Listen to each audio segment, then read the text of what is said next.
not too long after I was appointed Minister of Finance, this was the election that Andy won and when he became a member of Parliament, he said to me, he said, you know, it would help me a lot if the people in Fredericton knew that I knew the Minister of Finance. I looked.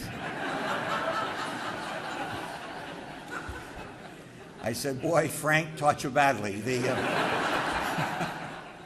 Anyway, he said, look, come on down and we'll go to the farmer's market, because I go there every Saturday. And I said, fine. So we got to the farmer's market, and no sooner did we go in, he said, this is where I sit, you sit there, and he left.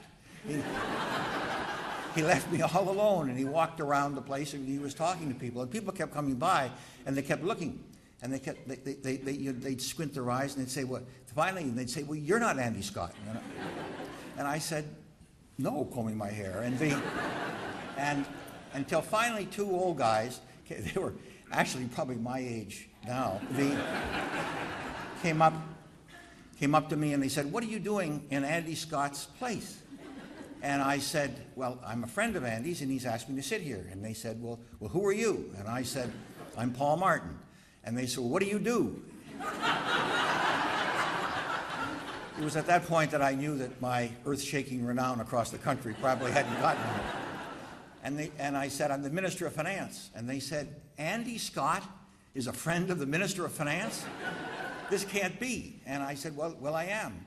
And Andy then at this point came by, and Andy said, well, you've met my friend, the Minister of Finance. And one of the old guys turned to Andy and he said, Andy, this is the end of your political career. You can't, you know, you're known to be a man of the people.